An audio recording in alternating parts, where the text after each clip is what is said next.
Black Star Network is here.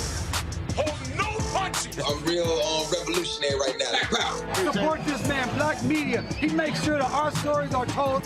Thank you for being the voice of Black America, Roland. Stay black. I love y'all. All momentum we have now, we have to keep this going. The video looks phenomenal. See, this difference between Black Star Network and Black-owned media and something like CNN. You can't be Black-owned media and be scared. It's time to be smart. Bring your eyeballs home. You dig?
Today is Wednesday, February 22nd, 2023. Coming up on Roland Martin Unfiltered, streaming live from the Black Star Network in Los Angeles, where the 54th NAACP Image Awards is taking place on Saturday. Last night, they began to give out some of the awards. Virtually, we'll tell you, Jennifer Hudson and others who are the big winners. They're giving awards out each night. And then, of course, they have the Friday pre-show, where our award is going to be coming up, and then the broadcast on BET on Saturday. So we'll tell you about that. The Biden administration has put in some new rules, not allowing people to actually travel from other countries through Mexico to get a year. So we'll tell you exactly the impact on black and brown migrants. Montgomery, Alabama, the mayor there is looking to press criminal charges against the man who secretly recorded him and leaked a profanity-laced video audio that he says was also chopped up. Wait till we tell you about this here. New York City parents say their children endured years of racism, have filed a civil rights lawsuit against the city's education department.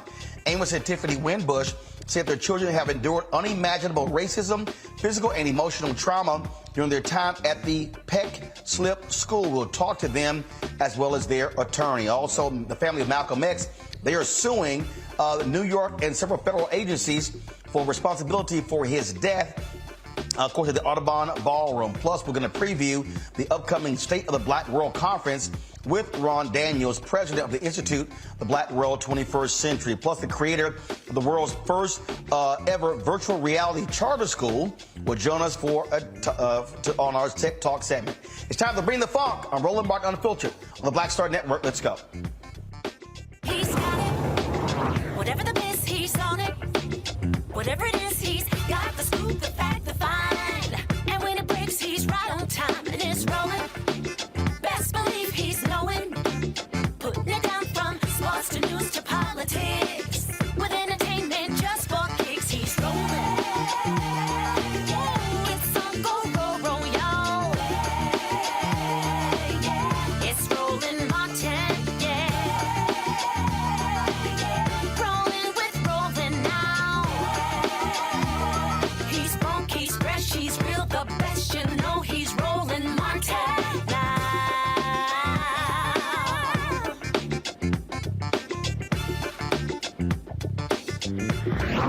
Martin.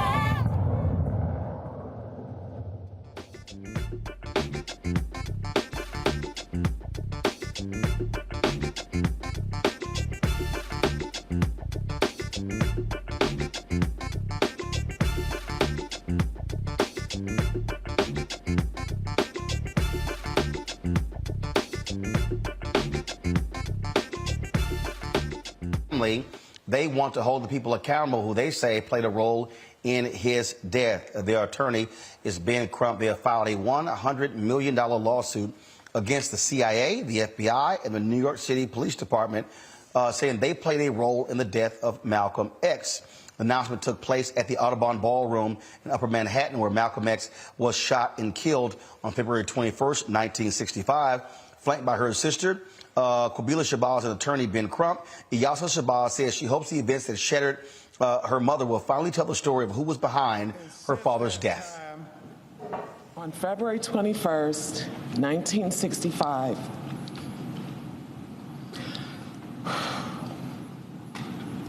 my mother came here excited to see her husband because a week prior, her home had been firebombed. She walked in here happy, and she left out shattered.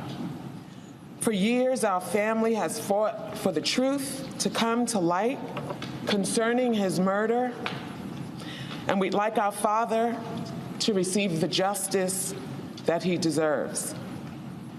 The truth about the circumstances leading to the death of our father is important, not only to his family, but to many followers, many admirers, many who look to him for guidance, for love. And it is our hope that litigation of this case will finally provide some unanswered questions. We want justice served for our father. Now, folks, remember, 3 men were convicted but Muhammad Aziz and Khalil Islam were exonerated in 2021 after a renewed investigation into the cases against them showed evidence used to gain convictions was shaky and that authorities had held back some information. Aziz and Islam spent more than 20 years in prison. Islam died in 2009. In October, Aziz and Islam's family settled a $26 million wrongful conviction lawsuit with the city of New York. When we come back, we're going to talk to our panel about this here. So many questions that people have that still are unresolved regarding the assassination of Malcolm X. And so we'll discuss that next right here on Roland Martin Unfiltered. Don't forget, download the Black Star Network app, available on all platforms: Apple phone, Android phone, Apple TV, Android TV, Roku, Amazon Fire TV, Xbox One, Samsung Smart TV. Also support us by joining our Bring the Funk fan club. Your dollars make it possible for us to do what we do, cover the stores around the country. Send check and money orders to P.O. Box 57196, Washington, D.C. 20037-0196. Cash App, $RM Unfiltered. PayPal, R Martin Unfiltered. Venmo is RM Unfiltered. Zelle is Roland at RolandSMartin.com. Roland at RolandMartinUnfiltered.com. We'll be right back. Hatred on the streets, a horrific scene, a white nationalist rally that descended into deadly violence. White people are losing their damn minds. As an angry pro-Trump mob storms the U.S. Capitol, we've seen We're about to see the rise of what I call white minority resistance.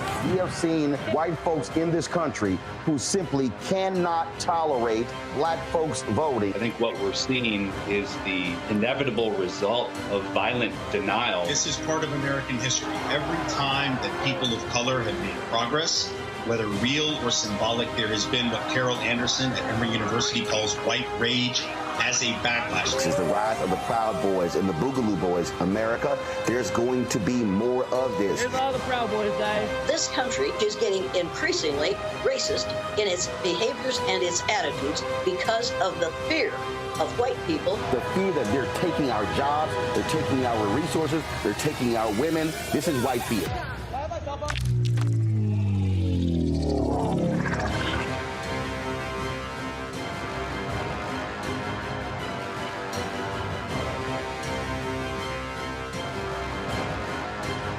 Next, A Balanced Life with me, Dr. Jackie, a relationship that we have to have. We're often afraid of it and don't like to talk about it. That's right, we're talking about our relationship with money. And here's the thing, our relationship with money oftentimes determines whether we have it or not. The truth is you cannot change what you will not acknowledge. Balancing your relationship with your pocketbook. That's next on A Balanced Life with me, Dr. Jackie, here at Black Star Network. I'm Bill Duke. This is Diala Riddle, and you're watching Roland Martin, Unfiltered. Stay woke.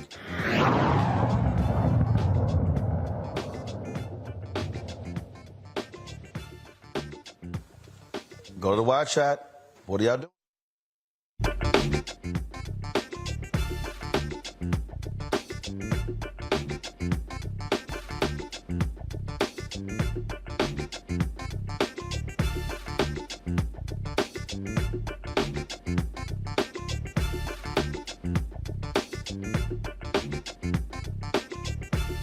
Folks, joining us today on our Wednesday panel, let's get right into it, talking about, again, this lawsuit on behalf from the family of Malcolm X. We've got Scott Bolden, a lawyer based here in Washington, D.C., Robert Portillo, host of the People's Passion Politics News Talk 1380 WAOK in Atlanta. Also, Rebecca Carruthers, Vice President, Fair Elections Center.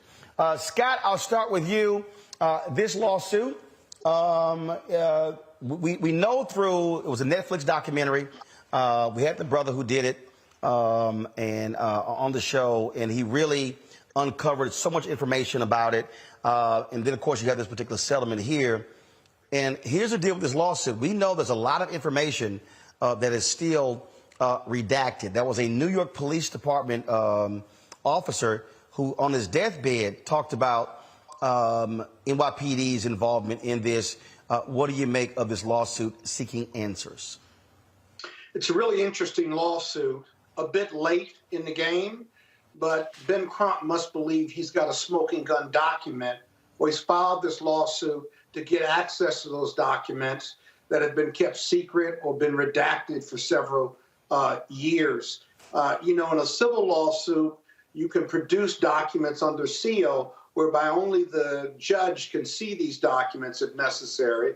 And that's one way of getting to them if they're relevant, probative, or material. Secondly, is the evidence stale? Are the witnesses still alive? A smoking gun document says that confirms a conspiracy to kill Malcolm X beyond what we believe. A smoking gun witness that's still alive, remember, this happened a long time ago. Do you have that person, and have you locked them into his statements to prove conspiracy?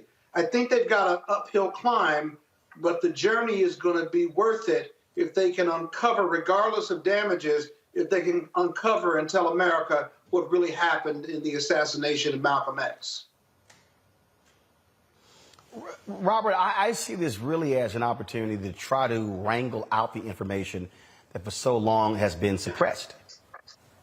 Absolutely, and I think the primary focus of this is not on the quote-unquote $100 million, but the primary focus has to be getting past the motion to dismiss, getting past the motion for summary judgment, and getting to discovery, allowing the family to open up discovery in order to get interrogatories, requests for production of documents, depositions for any living individuals to open up police records as to what happened. The truth is, somebody out there knows exactly who killed Malcolm X, and the truth has to come out at some point. And I think this will be a great place if Democrats do retake power in 2024 for congressional hearings into the entirety of the governmental assassinations during the civil rights movement.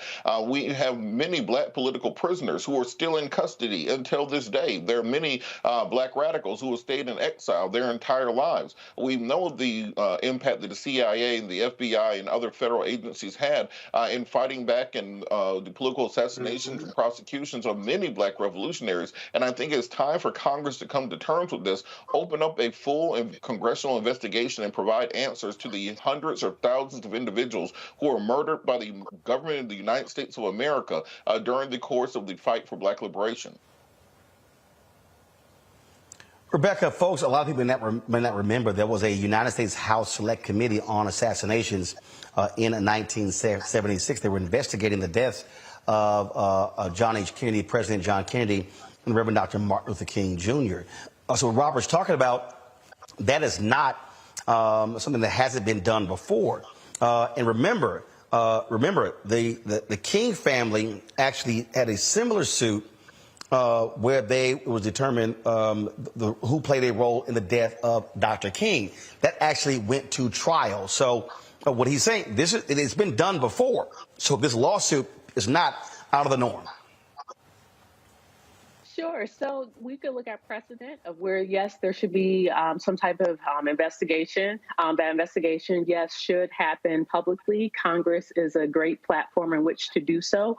But, broadening this out, just like what Scott and what Robert are saying, is that we need to look into the full COINTELPRO. We really need to understand what happened during the civil rights movement. We really need to understand the federal government's role in undermining and at times perhaps even working with state governments to undermine the movement. But to Scott's point about timing, unfortunately, this is the right time to do it. And I wouldn't say that this has happened, that the family has waited too late, but this is the opportunity when they've been able to do it. Waiting until 2021, where two of the folks who were convicted, their convictions was overturned. And then having those two people actually settle on the civil side for the time that they served, that they should not have been deprived of their freedom. So right now, this is the next step in that course correction. And yes, this has to be done publicly. The family deserves to know what happened to Malcolm X, and the public deserves to know what happened to Malcolm X. Yeah, again, there's so Scott, go ahead. This would happen 60 years ago. Whatever has been blacked out of those confidential documents that are lying at DOJ, the real question if you get congressional action or even you subpoena them, is whatever the standard is for keeping it blocked out for national security purposes, are those purposes still necessary or real after 60 plus years? It may not make any sense. And one thing the plaintiffs may do in this case is make an application to DOJ or the other agencies or even to the White House to allow those documents to either be unsealed because the national security purpose has run its course, if you will. In fact, on some of these documents, you have to re-up after every 20 years or so, and that's got to be a parallel effort on the part of Ben Crump and the family. You know, the thing that I've always said, Robert, and I wish you had folks who were pressing President Biden on this before that, President Barack Obama. I fundamentally believe that every single piece of information in the Department of Justice dealing with COINTELPRO and civil rights folks should be all released unredacted. We need to know everything. We need to know who the hell were informants. We need to know what the hell they were saying. To me, all that is important because what this country did to black people in that period, to me, is an abomination. Well, not just what they did, what they are still doing. We know for a fact, we've seen in the last several years, people infiltrating peaceful black marches and then attacking individuals, trying to turn them into violent rallies, online provocateurs, as it would be, trying to create division within the black community and the civil rights movement. So it's not that the government stopped doing these things, it's just they changed tactics to be updated with the times. And this is why I think it's so difficult to get congressional action or a presidential blue ribbon panel on the issue, because not only will we be uncovering what they did previously, we'd be uncovering what they are currently still doing. And the crimes that this country has committed against those black revolutionaries during the civil rights movement. Imagine trying to go to Russia and talk to them about human rights violations after disclosing what America did to black people in this country. Imagine trying to have the moral high ground against China or any other foreign adversary, Iran, etc., on the world stage after disclosing what America did to African Americans in this country. There's a reason it was not until Malcolm went to the United Nations to call for human rights violations against U.S. government that is when they decided that he no longer was fit for life on this earth. We know the government was involved. We know that there were other entities involved, and the reason that we are not seeing congressional action yet is because they do not have their house clean. They don't want anybody seeing inside yet. Rebecca? You know, maybe at this point as Black Americans, we have to go beyond the United States federal government. Maybe we need to go to The Hague. Maybe we need to go to the International Court Tribunal and actually make our case there. Because the point is, we need to have something in the historical record. We need to be able to point and actually have official documentation of this is what the experience of being Black in America has looked like. These are all the things that the federal government and state governments have done to its Black citizens.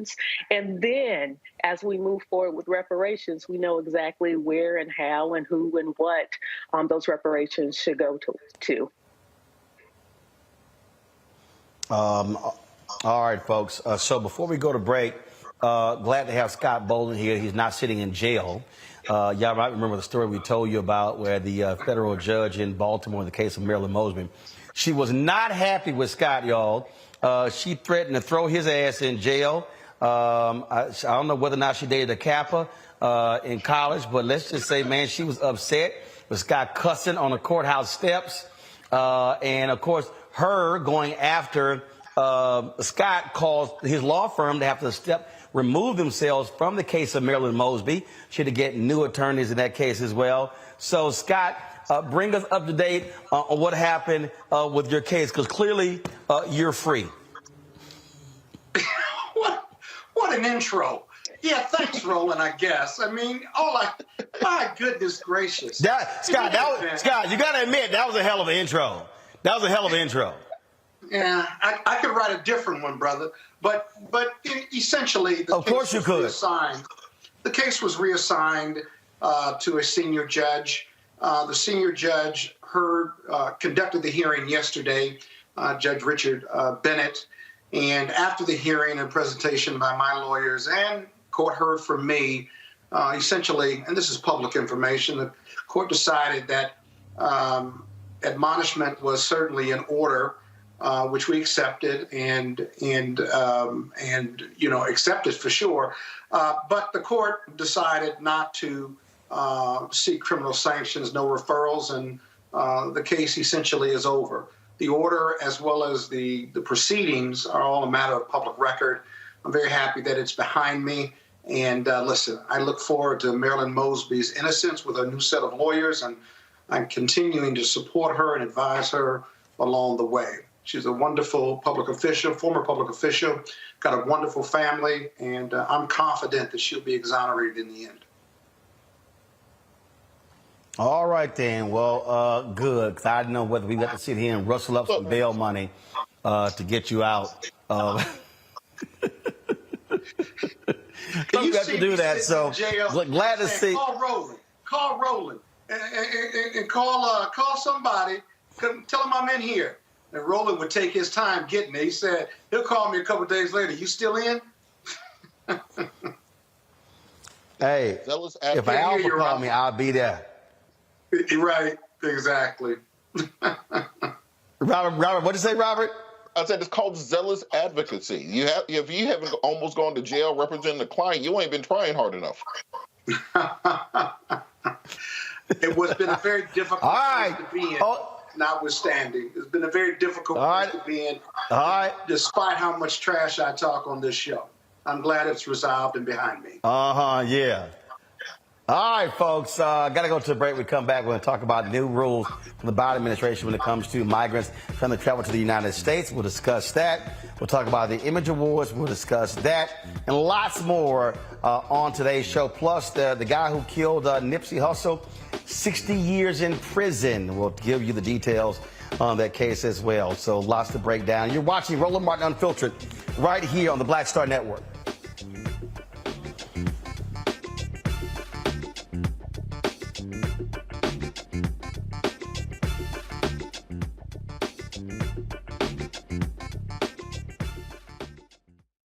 Next on Get Wealthy with me, Deborah Owens, America's Wealth Coach. Listen to this. Women of color are starting 90% of the businesses in this country.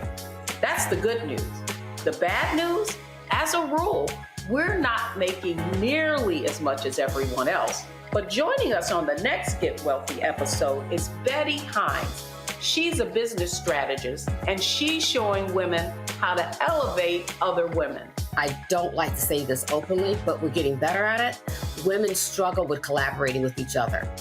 And for that reason, one of the things that I demonstrate in the sessions that I have is that you can go further together if you collaborate. That's right here on Get Wealthy, only on Black Star Network. Next on the Black Table with me, Greg Carr. An hour of living history with Dr. Richard Mariba Kelsey, thinker, builder, author, and one of the most important and impactful elders in the African American community. He reflects on his full and rich life and shares his incomparable wisdom about our past, present, and future. African genius is saying that my uncle was a genius, my brother was a genius, my neighbor was a genius. I think we ought to drill that in ourselves and move ahead rather than believing that I got it. That's next on the Black Table, here on the Black Star Network.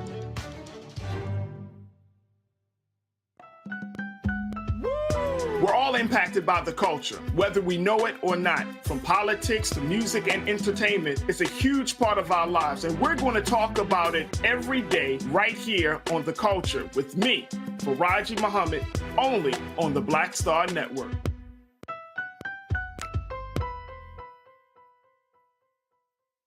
This is Diala Riddle. What's up, y'all? I'm Will Packer. I'm Chrisette Michelle. Hi, I'm Chaley Rose, and you're watching Roland Martin Unfiltered.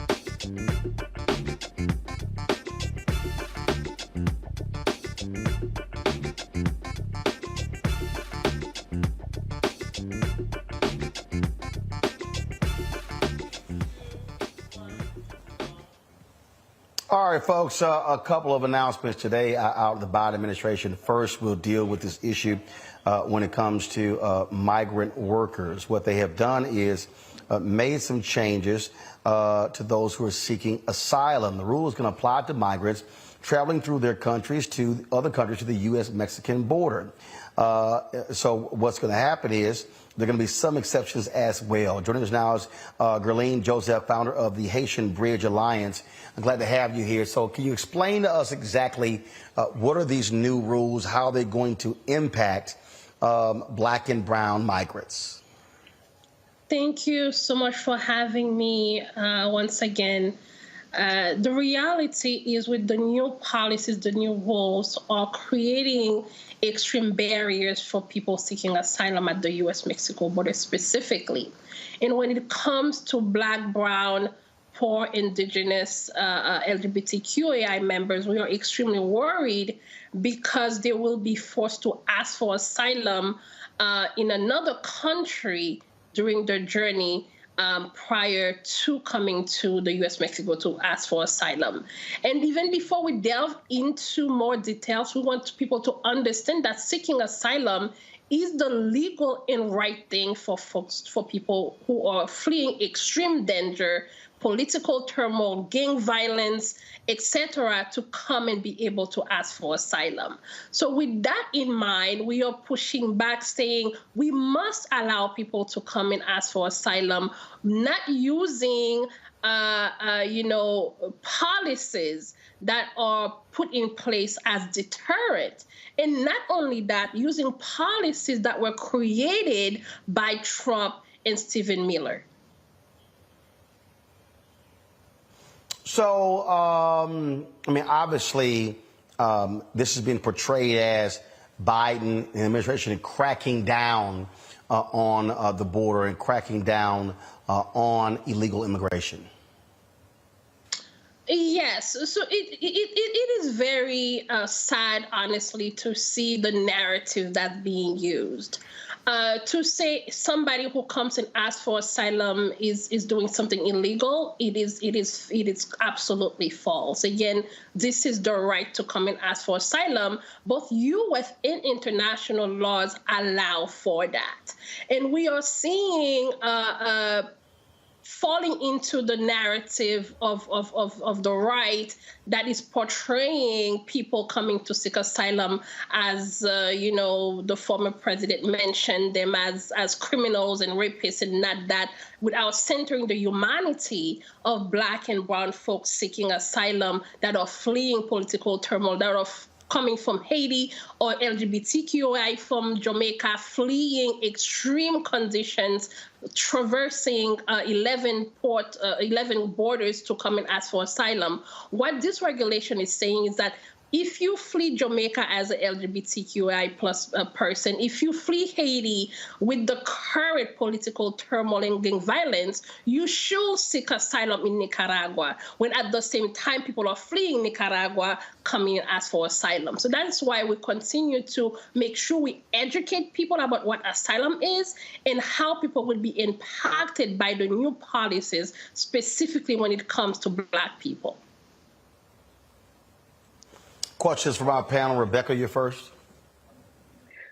Sure. So I'm not considered an immigrant to this country, but as a Black American, how can I support Black immigrants in their plight, and even support those who are trying to seek asylum?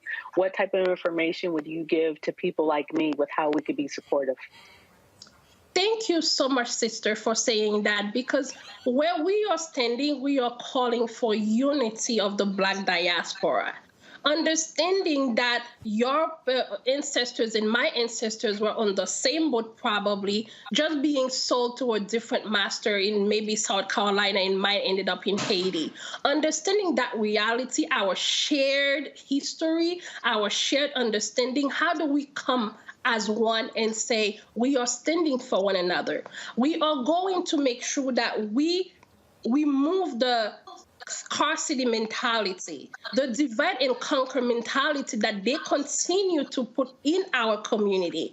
As a Black American myself, a Haitian American, it is imperative that we come together and support migrants especially Black migrants from the Caribbean and coming from many different in Africa, from Cameroon, from Mauritania. Right now, we are calling on President Biden to provide temporary protected status for Cameroon. They have done so for Haiti. They have done so for Ethiopia. We must continue to center the realities in the lives of Black people in search of protection and safety. And we must come together as a united front to welcome them with dignity. Robert? Bonsoir, Mademoiselle.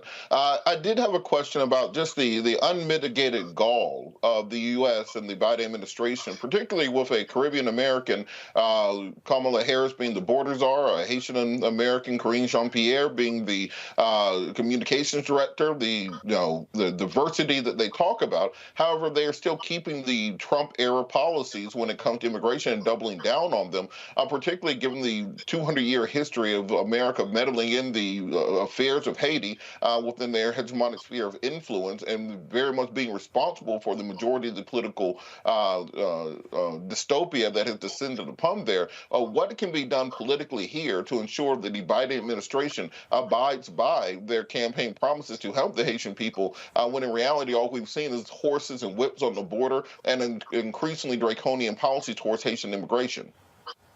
Thank you so much, brother, for sharing that. That is the reality. And making sure people understand the history between Haiti and the United States, how the United States continues to meddle, and how U.S. foreign policies continues to plunge Haiti into an abyss that we see right now. And we are calling for united front again to make sure that U.S. foreign policies don't continue to meddle in a very negative ways in the affairs of Haiti.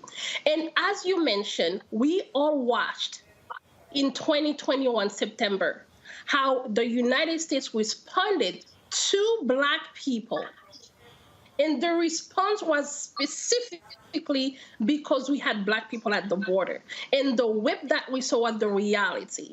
And that treatment continues because I will tell you right now that 21,000 people have been deported under the Biden administration. Yes, we applaud the administration for having and really uplifting people like Karine Jean-Pierre, who is also Haitian American, the vice president, whose father is from Jamaica.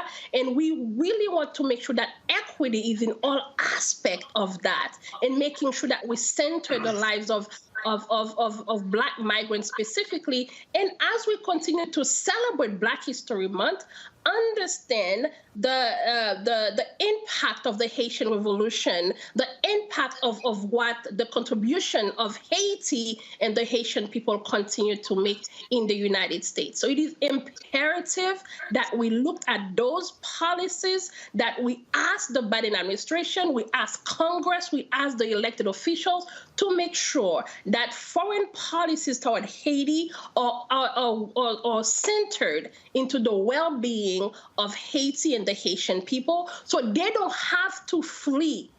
They don't have to come to the border.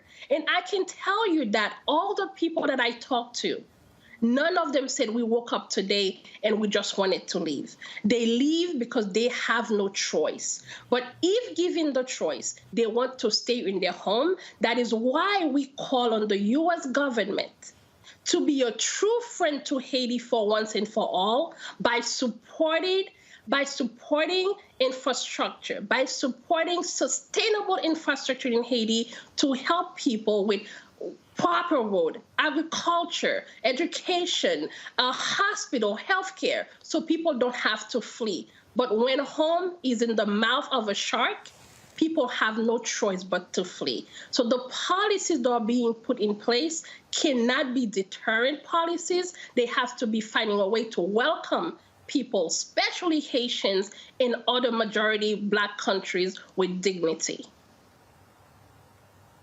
Scott?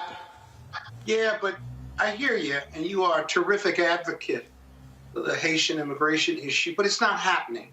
Not happening under Biden and not happening under Trump. So let me ask you this. What are the three things that need to happen to fix this problem, right? And why is it that the Biden administration won't do it, in your opinion? I think the first thing we need to look into is the root causes of Haitian migration. And that is something that the Biden administration is refusing, honestly, to really touch on. We are seeing them talking about what causes of migration from other countries, but the refusal to address what causes of migration of, I would say, forced migration of Haitian is not something they are willing to do.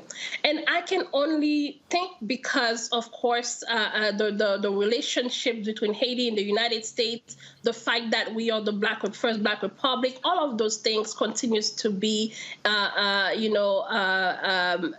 factor in how the United States view and deals with Haiti.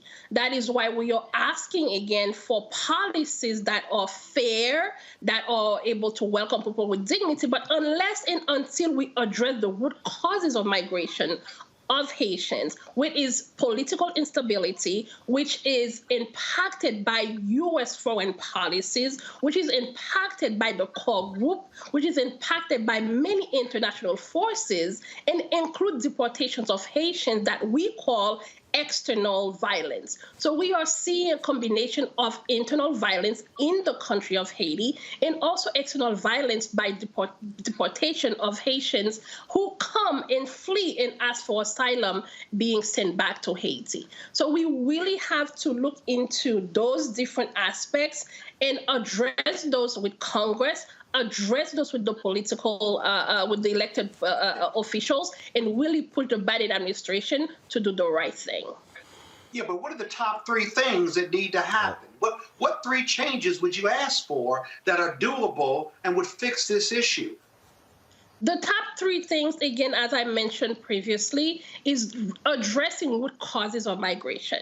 That's number 1. Number 2, highlighting the fact that U.S. policies play a big role in the destabilization of Haiti, forcing people to flee. Number 3 is allowing people to come and ask for asylum, providing a safe pathway for Haitians in other majority Black countries to ask for asylum. So we have been in communications, we have been pushing those through, but if we are able to address those 3 pieces, I guarantee you that we will find some more solutions. Sure. Thank you. All right, then. Well, look, we certainly appreciate it. Jolene, thanks a lot. Look forward to having you back. Thank you so much for having me. Folks, we come back, we'll talk about Vice President Kamala Harris being at Bowie State today, talking about a new plan to help homeowners when it comes to purchasing a home. You're watching Roland Martin Unfiltered on the Black Star Network live here in Los Angeles. Of course, download our app, Apple phone, Android phone, Apple TV, Android TV, Roku, Amazon Fire TV, Xbox One, Samsung Smart TV. Watch us on Amazon News. If you got the Amazon Fire TV or the stick, simply go to Amazon News. You can see us right along with the other cable networks like CNN, MSNBC, and Fox News. We'll be right back. When you talk about blackness and what happens in Black culture, we're about covering these things that matter to us, speaking to our issues and concerns. This is a genuine people-powered movement. There's a lot of stuff that we're not getting. You get it, and you spread the word. We wish to plead our own cause. Too long have others spoken for us. We cannot tell our own story if we can't pay for it. This is about covering us. Invest in Black-owned media. Your dollars matter. We don't have to keep asking them to cover our stuff. So please support us in what we do, folks. We want to hit 2,000 people, $50 this month, raise $100,000. We're behind $100,000, so we want to hit that. Y'all money makes this possible. Checks and money orders go to P.O. Box 57196, Washington, D.C. 20037-0196. The Cash App is $RM Unfiltered. PayPal is R Martin Unfiltered. Venmo is RM Unfiltered. Zelle is Roland@RolandSMartin.com. Most people think that these television shows that tell stories about who we are as Black men, and then they paint these monolithic portraits of us. They think that they're being painted by white people. And I got to tell you, there are a whole bunch of black folk that are the creators, the head writers, the directors of all of these shows, and that are still painting us as monoliths. The people don't really want to have this conversation. No, they don't.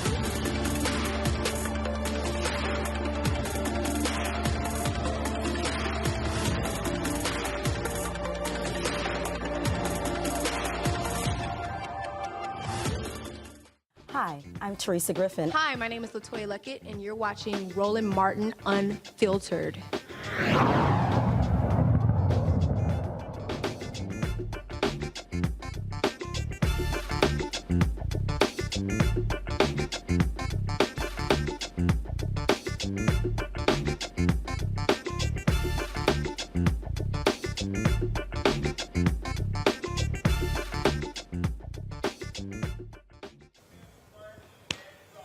All right, folks, welcome back to Roland Martin Unfiltered. Parents in New York City say that their child has endured unimaginable racism in that particular school system, at elementary school. The Winbush family claims their 10-year-old daughter and 5-year-old son have endured abuse from classmates at Manhattan's Peck Slip School. They have filed a federal lawsuit alleging abuse, including death threats, racial slurs, and being spat on, all fostered by the racially hostile environment enabled by school officials. Joining me now is Amos Winbush III, the attorneys Lance Clark and Philip Hamilton, managing partners of Hamilton Clark. Glad to have all of you on the show. So, Amos, walk us through, when did this abuse start for your children? Thanks for having us. It started in pre-K when my daughter was 4, so 2016, 2017. How have you documented this abuse? We have communicated with teachers, principals, assistant principals, superintendents, executive superintendents, the DOE, the district. We've even reached out to local officials, our city council person, as well as New York State senators, 2 of them, to be exact. And we have received very little, if any, true movement. It's almost as if the communications that we send fall into this black hole that will never ever see the day of light.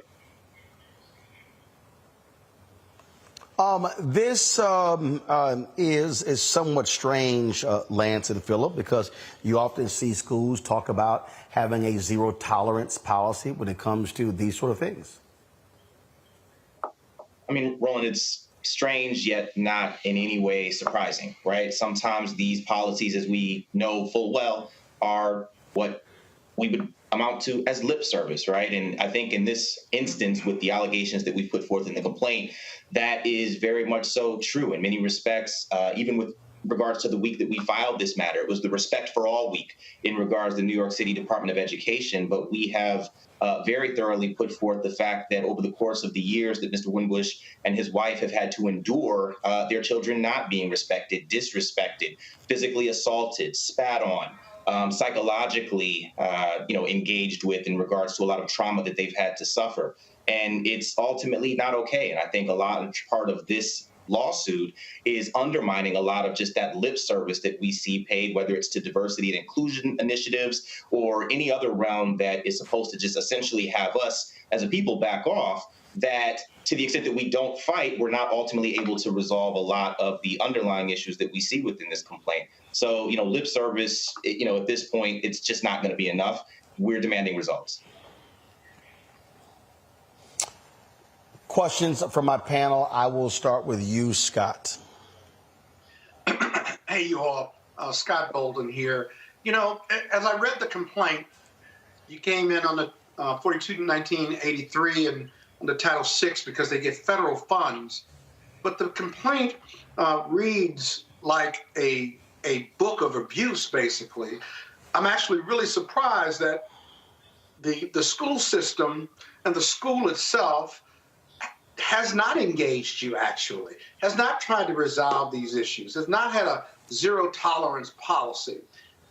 Are you arguing that they just completely ignored every one of these complaints and never sat down with the parents, didn't sit down with the lawyers, and they basically invited this lawsuit. As I read the complaint and the PR on this, that's kind of what I pulled out of it. But is that totally accurate? Well, I wouldn't say they invited the lawsuit, but we did reach out to them. And you would think that if you ran a school district or if you ran a school and they're little kids that we're talking about, and lawyers contact you and say, you know, we have a system of abuse and we have these allegations of children being abused, their lives being threatened, spit on, discriminated against, that someone would say, hold on, let's look into these allegations. This is serious. But when we emailed the school district, not one person got back in contact with us. Not one person wrote us back. Not one person said, oh my Lord, is this really happening? What can we do to help? Nothing. Or even a mediation or a conference with the lawyers, but let alone without the lawyers. Your client certainly has endured this for several years. I mean, I just can't believe that a school system, a public school system that gets federal funds, wouldn't want to meet with the parents, try to work this out with the parents before the lawyers got involved. Actually, it's in their best social, political, and business interests as a school to resolve these issues. I think we all share the same shock. Absolutely. Because we said the same thing internally. Like, what are these guys doing? At least, shoot us an email. Send a pigeon with a note on it. Do something. Let us know that you actually care about these kids who we are saying, and we have documented evidence that have been abused, systematically brainwashed to think that these things are not happening to them. It's all in your head. It's not racism. It's okay. When we all know, and that train is never late. That train is never, ever late. And they will have you thinking that this is all in your head. And then when you try to do something about it, this brother has been fighting for the dignity of his family for a very, very long time. It's bigger than his family. How many brown kids are going through this and dealing with this, but they don't have the voice that exactly. They don't have. But here's one last question, if Roland will let me, and that's this. Here's a $1 million question. If all that's happening over the years with the kids, and I think it's awful, quite frankly. I would have been trying to hurt somebody over the years. Why not put the kids in another school? Why not avoid this type of abuse and just put them in a safer environment, a better environment, a more enriching environment for their education and their mental welfare? Because that's going to be the lawsuit begs that question. My wife and I asked ourselves that question every single day, and the answer was really simple.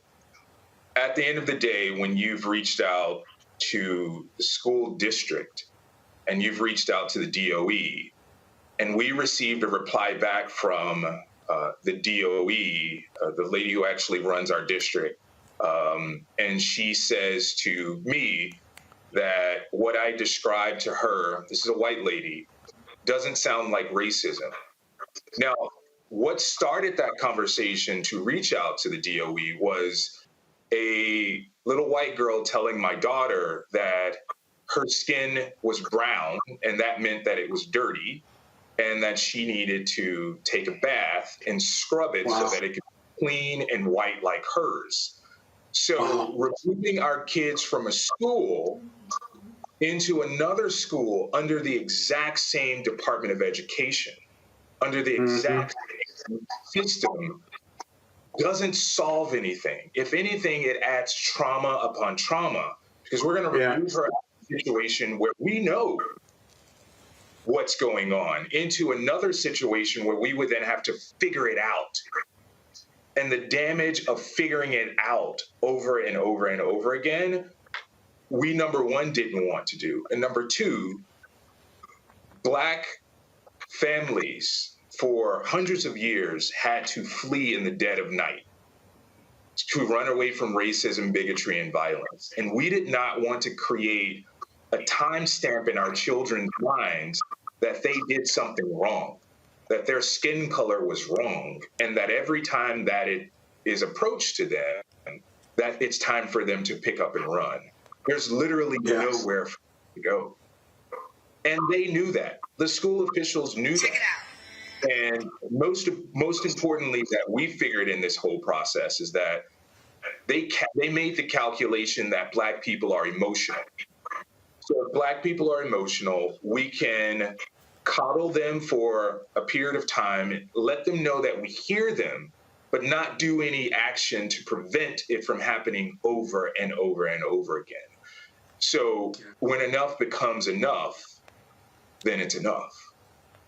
Yeah, that's unbelievable. Rebecca, Rebecca, your question. So, like Scott, I read through the complaint, and I had the same question as Scott. You know, what I read, it was very horrible. The emotional and psychological violence that happened to your children. So first, I'm sorry that happened. But I had the same question as Scott. Why, keep your children in that type of situation when there is violence and harm that's actively happening to them? And I understand your perspective of enough is enough, because my family, fled from the South in the Northern migration. My family has that story as well.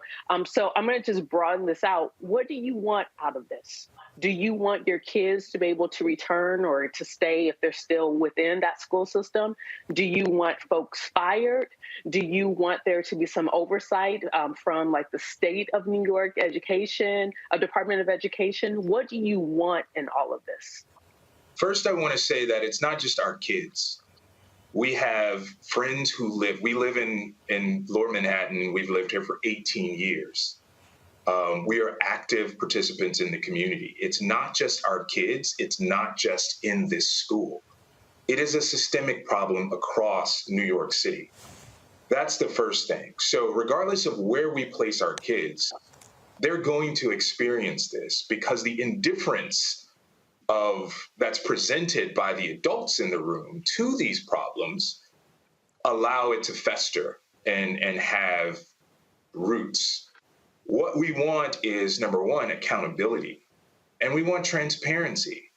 The basic things that, human beings want is to be seen, heard, and valued, right? So at the end of the day, when you have a complaint, it should be a transparent process to submit that complaint, how that complaint is investigated, what the results of that complaint actually is. We believe that there should be a rating system within schools and within school districts so that we see what's happening with our kids and we can have an open and honest conversation around racism, bigotry, violence, and bullying, and how officials, both on the school level, the district level, and the DOE level, aren't doing anything to address it. New York State, New York City has stated that racism is a public health crisis. If that's the case, why aren't we doing anything about it? Robert, real quick, final question. Well, that kind of actually rolls into my question, which is, is there a pattern and practice of this in the district? Have you spoken to other parents that this has happened to? Have you thought about adding other parents to the lawsuit if this is a systemic problem and other people are experiencing the same thing? Robert, I think that's an amazing question. One thing that prevents a lot of people of color from coming forward is the fear of retaliation. The fear of retaliation at their jobs, the fear of retaliation of friends and people in the neighborhood. So the question isn't if it's happening. The question is, we know that it's happening. Why isn't anyone solving it? Yes, we have several friends who removed their kids from our school into a neighboring school. And the exact same thing is happening to their 6-year-old son that happened at Peck Slip. It is a systemic problem. And what they are teaching these kids, especially little white boys and white girls, is that they're able to weaponize their whiteness very early on. And they play that to great effect. And our kids are the ones who are bearing the brunt of it. Our son and our daughter, they've literally shrunken themselves, where other kids, other white, boys and girls are taught to take up room. And as a parent, it breaks our hearts because we recognize that this is a behavior that they themselves learned for self-preservation, to shrink, to not be seen, so that anything that could happen, they will try not to make it be their fault. But it's never their fault. They can't change their skin color. All right, then. Well, gentlemen, I appreciate it. Thank you so very much for joining us here on Roland Martin Unfiltered. Thank you, Roland. Take care. Thanks, Roland. Thanks a lot. We come back. We're going to talk about a new program helping homeowners get their first home and cover some other news of the day right here on Roland Martin Unfiltered, including the NAACP Image Awards. Did we win for our Outstanding News Special? I'll tell you when we come back. Back in a moment.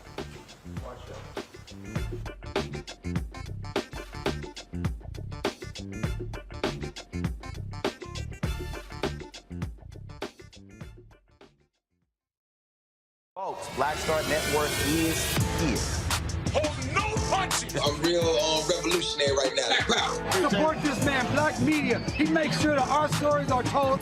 Thank you for being the voice of Black America, Roland. Stay black. I love y'all. All momentum we have now, we have to keep this going. The video looks phenomenal. See, there's a difference between Black Star Network and Black-owned media and something like CNN. You can't be Black-owned media and be scared. It's time to be smart. Bring your eyeballs home.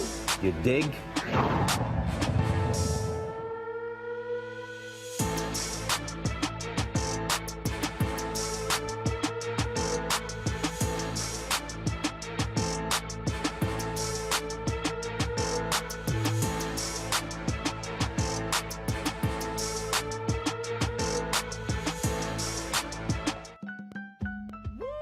We're all impacted by the culture, whether we know it or not. From politics to music and entertainment, it's a huge part of our lives, and we're going to talk about it every day right here on The Culture with me, Faraji Muhammad, only on the Black Star Network.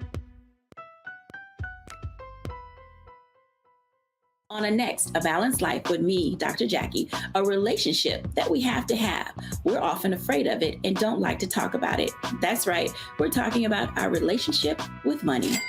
And here's the thing, our relationship with money oftentimes determines whether we have it or not. The truth is you cannot change what you will not acknowledge. Balancing your relationship with your pocketbook. That's next on A Balanced Life with me, Dr. Jackie, here at Black Star Network.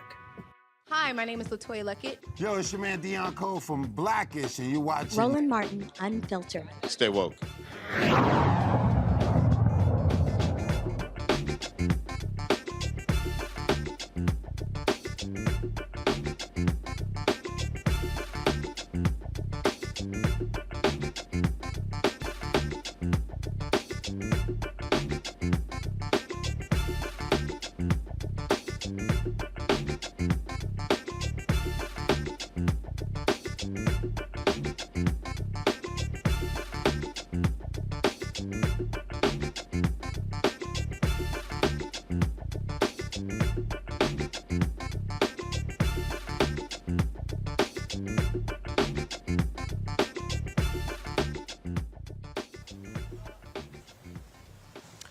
Vice President Kamala Harris was at Bowie State University today in Maryland, where the Biden administration unveiled a new plan to help low-income and first-time home buyers save on mortgage insurance costs. She announced in Maryland this new incentive, about $800 per homeowner, is an attempt to help ease the affordability concerns of potential home buyers, specifically those who are first-timers.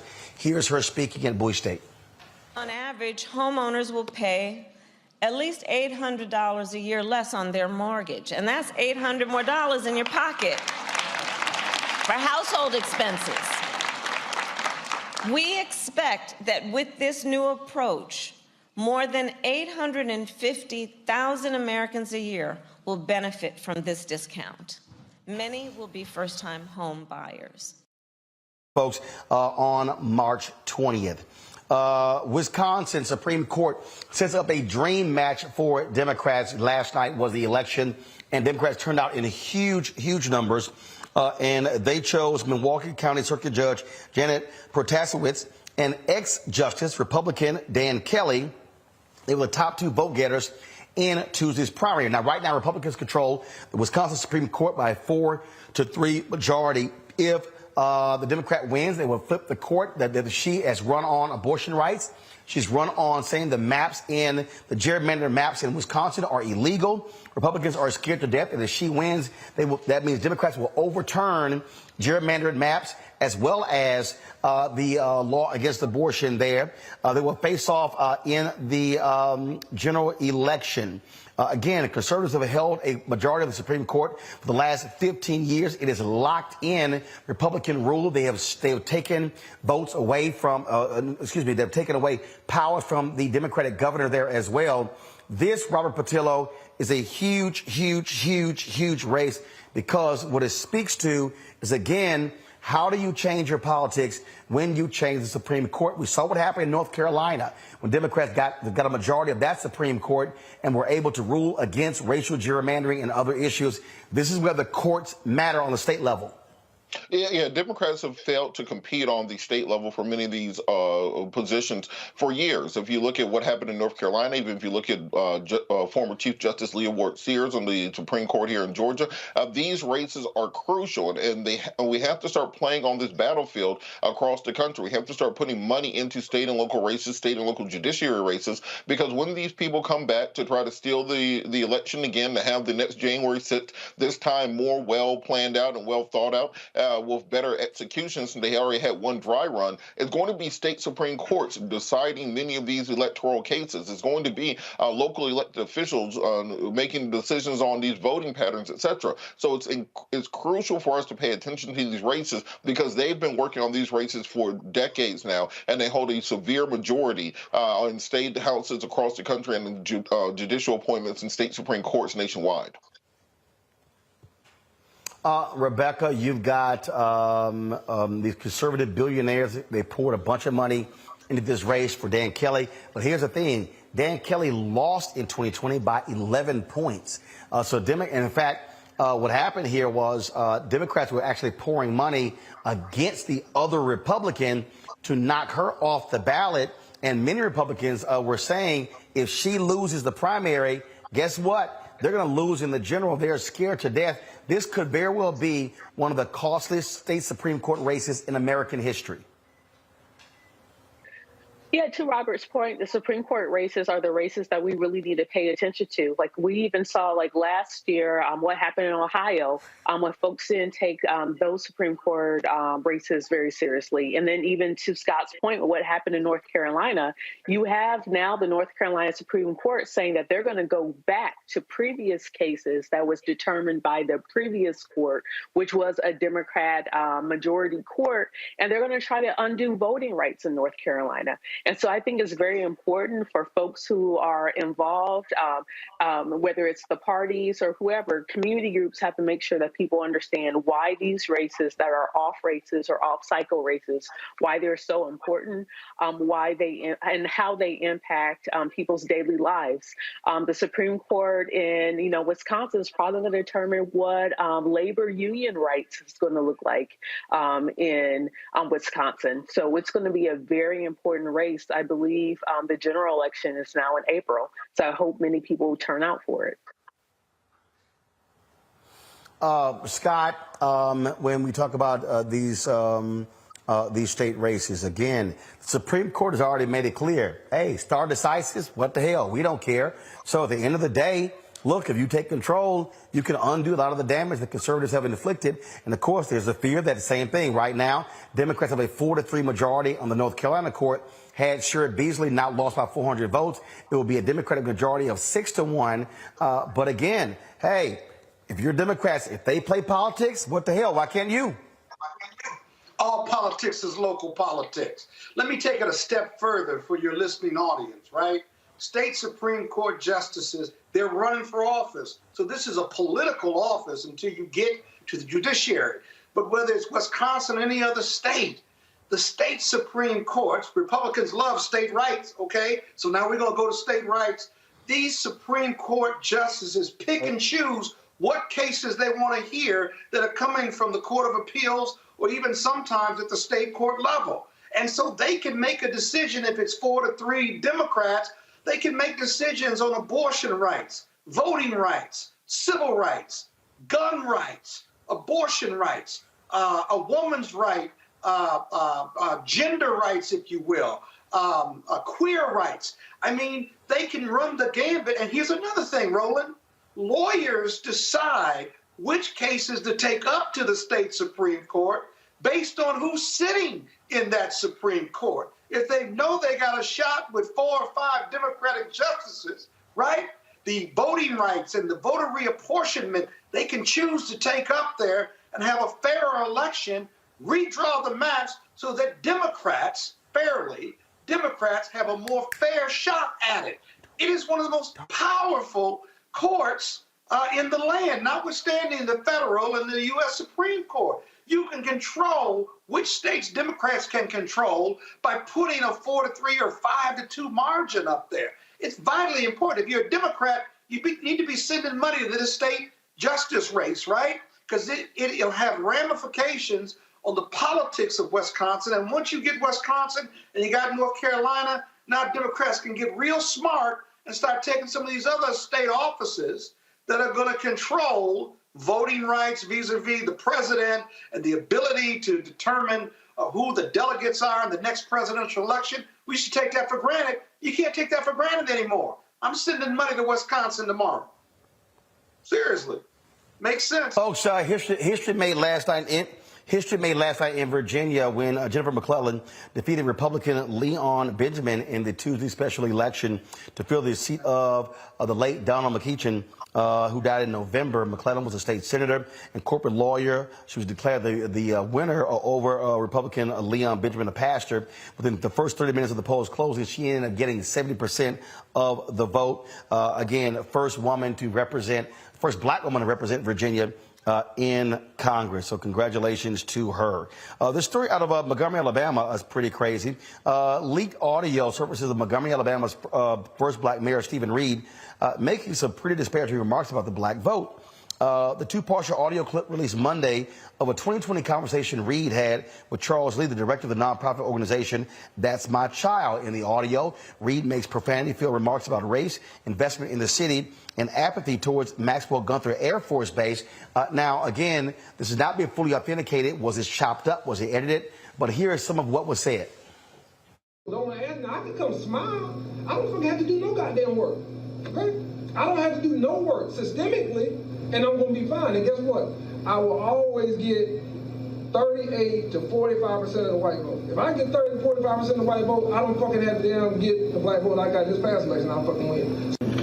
You got a black city, that's great. You can have all black everything. And guess what? You won't have green nothing. If the white money thinks that you are looking after their shit, they will take their shit to Pratt Mill, they will take their shit to Pike Road, and you won't have shit. I'm not going to have one single fucking conversation with the governor or lieutenant governor about Maxwell Gunther. Guess what? I don't know nobody who was a Maxwell Gunther, except for people I have to meet as a mayor. I don't know nobody there. So if that shit is so important to y'all, then y'all better do some shit that's important to me.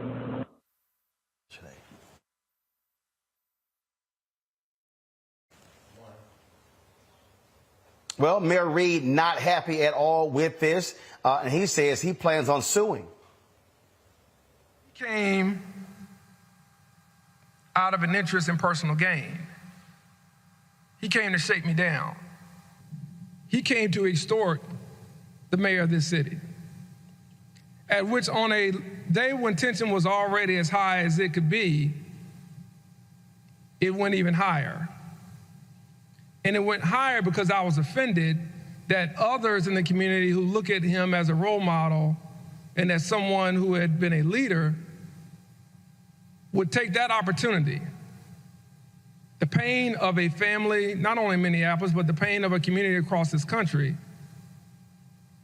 to try to extort, shake down, or get money out of the city, which he's not from, but the city that has embraced him and his charity.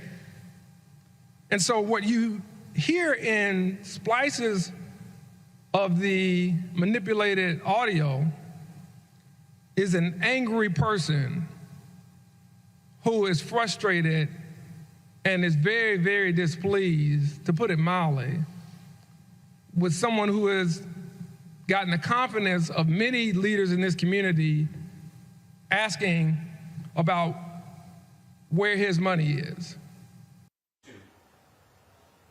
Reed says his remarks were made in anger and taken out of context. He apologized for the language that was used. When we come back, we'll talk with Ron Daniels about his upcoming conference in Baltimore, as well as our Tech Talk segment. You're watching Roland Martin Unfiltered on the Black Star Network.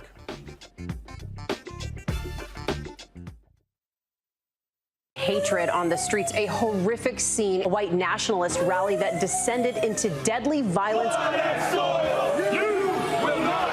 White people are losing their damn minds. As an angry pro-Trump mob storms the U.S. Capitol, we've seen shooting. We're about to see the rise of what I call white minority resistance.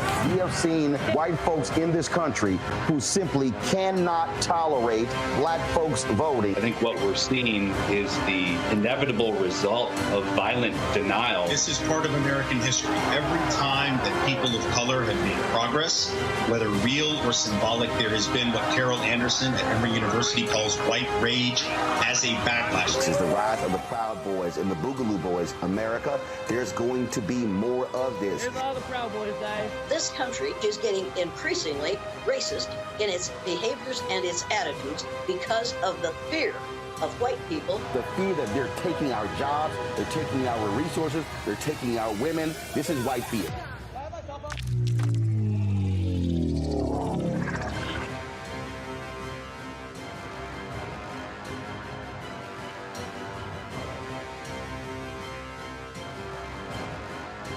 Next on the Black Table with me, Greg Carr.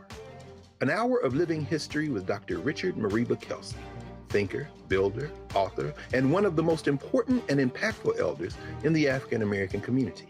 He reflects on his full and rich life and shares his incomparable wisdom about our past, present, and future. African genius is saying that my uncle was a genius, my brother was a genius, my neighbor was a genius. I think we ought to drill that in ourselves and move ahead rather than believing that I got it. That's next on the Black Table, here on the Black Star Network. I'm Shantae Moore. Hi, I'm BB Winans. Hey, I'm Donnie Simpson. What's up? I'm Lance Gross, and you're watching Roland Martin Unfiltered.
Rihanna Mosley was last seen at her Spokane, Washington home on February 15th. The 11-year-old is 5 feet 8 inches tall, weighs 95 pounds, with black hair and brown eyes. Anyone with information about Rihanna Mosley is urged to call the Spokane, Washington Police Department at 509-625-4100, 509-625-4100. All right, folks, we're here in Los Angeles. This week is the 54th NAACP Image Awards, and what they've done is they've actually been giving out awards virtually last night, 2 nights ago, last night. You have the pre-dinner, which is on Friday. And then, of course, on Saturday, they actually have the Image Awards, which is airing on BET. Last night, you had big winners. Jennifer Hudson won for Best Host for her show. And in the Outstanding News special, we lost out to the Michelle Obama special with Robin Roberts on ABC. Pull up the slate piece of the night 2 winners, folks. So you see it right there. Those are your literary winners. Some of the winners there. You can go to the next one as well. Trevor Noah won for Outstanding Variety or Game Show with The Daily Show with Trevor Noah. As I said, we lost out to ABC and Michelle Obama and Robin Roberts. Outstanding News category. You see Viola Davis wins an Outstanding Literary Work. You also have some of the other winners as well. And so one of the winners actually posted the video. Do y'all have the video? You should have it, of her reaction in winning in one of the literary categories. So roll it. Are the nominees for Outstanding Literary Work Instruction. Black Joy, Resilience and Restoration, Cooking from the Spirit. Whoa, good job, Miss Tab. Eat Plant Stage, 91 vegan recipes. Even Pinky. Pinky Cole. Homecoming, Even overcome fear and trauma to reclaim your whole authentic self. Tema Bryant. The 5 Principles. A revolutionary path to health, inner wealth, and knowledge of self. Noon Ibomi. And the winner for Outstanding Literary Work Instructional is Black.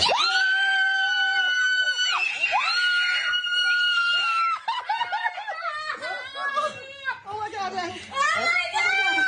What? Oh my God. Oh my God! Come down there.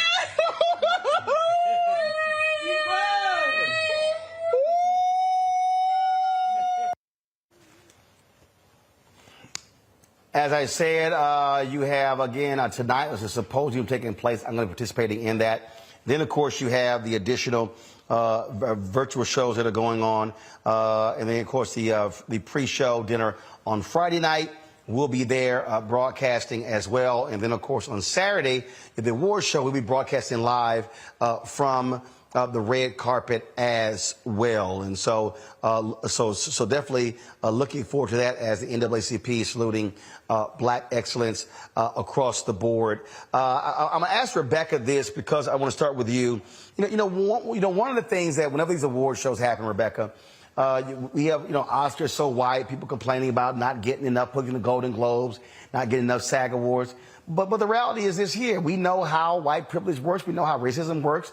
And this is also why we as African Americans have got to look at our award shows as just as important or more so than the SAG Awards, the Emmys, and the Oscars. But the reality is we know that there are people who put more precedence, who put more emphasis on the bigger, more established awards. And so this is something that we actually have to be thinking about ourselves, how we value ourselves and our own shows. Yeah, absolutely. The whole idea of someone else's or white folks' ice is somehow colder than our own ice. I mean, the NAACP Image Awards, I mean, that's a place to show up to. That is our thing. That is for us. That's being recognized for us, by us, and quite frankly, that is more important than trying to convince a society, a mainstream society, to accept us, to understand us, and to celebrate us. And you're right, we have to celebrate ourselves. We have to celebrate each other. And to me, that's a lot more important than other people accepting us. So I'm so excited that this show was nominated for the NAACP Image Award for that special election night coverage. Thank you so much for letting me be a part of that night as well, just like Scott and Robert as well. But yeah, it's exciting. This is for us. This is our show. This is our award. So it's a privilege. It would be a privilege to be in the building. Well, and look, here's my whole deal, Scott. You put Michelle Obama or Barack Obama in the category. It's just like if you're doing a documentary for the Oscars and dealing with the Holocaust, like you're gonna win. Now, somebody may say, "Oh my God, Roland." No, the fact of the matter is, many folks in Hollywood said that. I remember when Spike had 4 little girls look, same thing happened. And so I know that look, I won TV1's first 2 Image Awards, my interviews with Senator Barack Obama, Michelle Obama. But the bottom line is here, I'll put up our election night coverage over anything ABC does, even with Michelle Obama, because I also understand what is truly for the culture. Yeah, we got to tell our stories. And one of the things I like about our show is that we tell our stories daily and nightly, and there's no other show out there doing that. I understand the interview with Michelle Obama and what have you, but I will tell you, our election night coverage on TV1 when Trump won was just an incredible night of loss for many of us, but it was an incredible night at that restaurant, and Kathy was there and a whole slew of folks, and we were up until maybe 1 or 2, maybe 12 or 1, lamenting our losses at Democrats. No, it was 2. It was 2. It was 2. Yeah, it was 2 o'clock. But that show was awesome. I had never seen a show in a restaurant with a live audience where we were moving people in and out, and the interviews were fresh, the numbers were coming in, and we had dead spot-on number coverage like any other network, and I wouldn't expect anything less. And I'm not blowing smoke at you, but that gave a lot of folks like me and others opportunities to provide commentary that you're not going to get anywhere else. And so for me, the NAACP Image Awards, Roland, you live that every day. And you live it every night, and you know what? There'll be other opportunities, but know that there is no other black voice talking about black issues, unapologetically black on a nightly basis, but the Roland Martin Show. And so we live with that. We own that, and we're going to keep telling our stories, and there'll be other awards to receive, I promise you. Oh, yeah. Look, I'm not worried about it. I did say this here, because this was our first nomination. I did make clear that we didn't get nominated this year. I was going to enter again, because what was offending me was seeing all these corporate outlets being nominated and nobody black owned. And so I told my team, I'm not going to waste my damn money, because first of all, the nominations ain't cheap. I think it's like $750 per nomination. And I said, I ain't going to be wasting more money. So they lucky we got nominated this year. But I made it clear I wasn't going to do it again, because, look, we're going to do the work regardless. And look, our audience, they are certainly rewarding us in terms of what we do. And so we want to thank them. And so we're going to keep doing what we do. And like I make it perfectly clear, we do black every day. I love people talking about, oh, my God, it's Black History Month. I'm like, look, I understand it's Black History Month, but we do black every single day. So it ain't like 28 days, all of a sudden we realize black folks exist. It's every single day. And this is what I've also said, every black paper I've run, also at TV1. Can't no other network out-black us. That's right.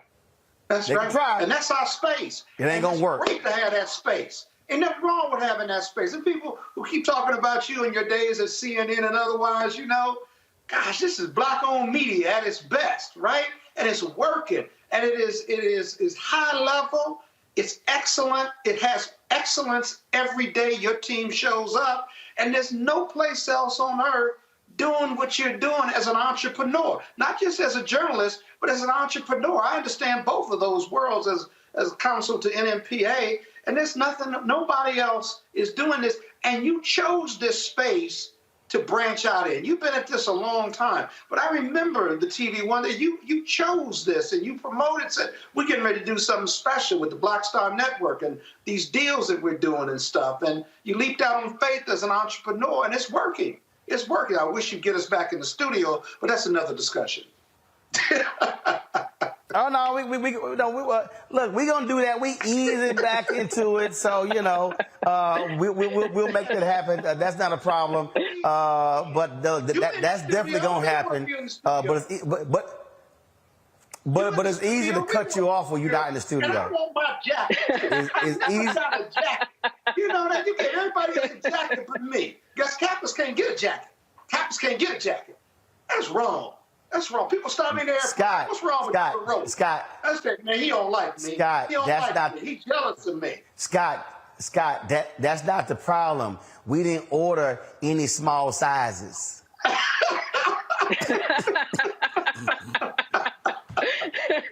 You walked into that one. You walked into that one. All right, y'all. I gotta go to a break. We'll be. Yeah, you walked right into that one. That's right. You can't blame that one on me. I'm just saying. You kept going. I'm like, I got something for you. All right, y'all. I gotta go to a break. We come back. Ron Daniels. To it. Ron Daniels is next. Roland Martin Unfiltered on the Black Star Network. And yes, I'm real black. I got my shoes off. Go to the wide shot. I got my shoes off doing the show. And that's what you can do when you own it. I'll be back.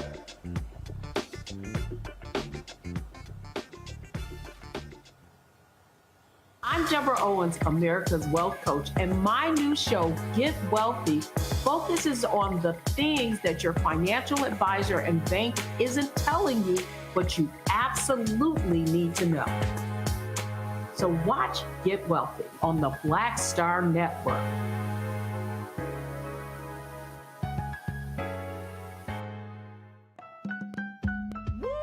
We're all impacted by the culture, whether we know it or not. From politics to music and entertainment, it's a huge part of our lives, and we're going to talk about it every day right here on The Culture with me, Faraji Muhammad, only on the Black Star Network.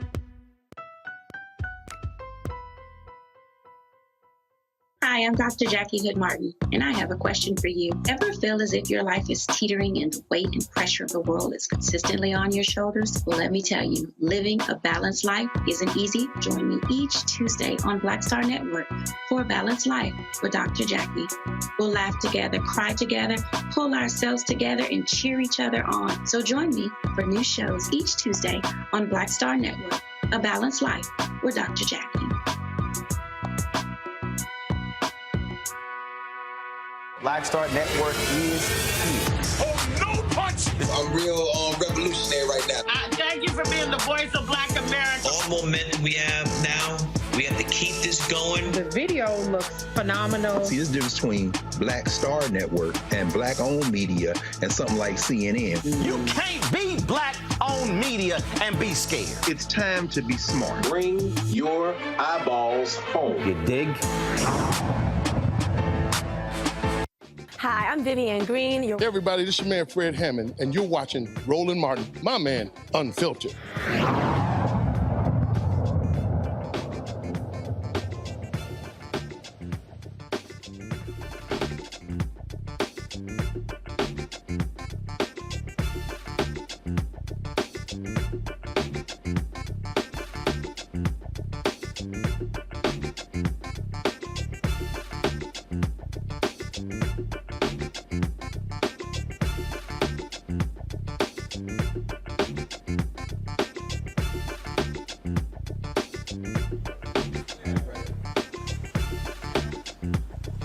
Let's go.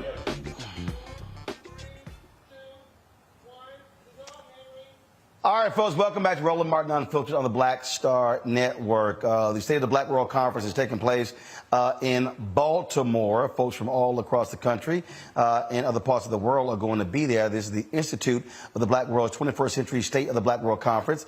5-day conference will feature working sessions to assess the condition of black people in the U.S. and globally. Ron Daniels is the president of the Institute. He joins us right now. The conference is taking place April 17th to April 23rd. So, Ron, what's the plans?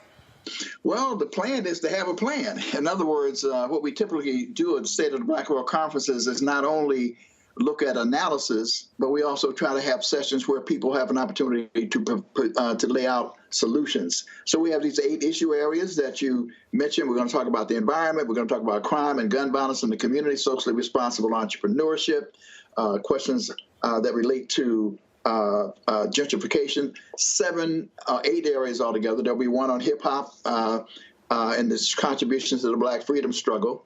And what we do is we expose people to all of these areas. Like you, we don't want people just to come in, moan and groan and complain, but also to bring models. What are you doing that is positive that we can use and share with other people to take back with them when they go? What's unique about this one, we've done 5 of these. This is the crown jewel. This is global. People are coming from all over the world for this conference. In fact, I'm delighted to announce today that Prime Minister Adu from Ghana is confirmed. He will be here. And there are several other heads of state that will be in Baltimore for the conference as well. And so the goal, again, is to meet, to interface, to collaborate, to network, to share with each other in a Black space, just like you're talking about. We create a Black space in terms of spirit and culture, and to analyze where we are. And the theme captures it all. Global Africans rising, empowerment, reparations, and healing.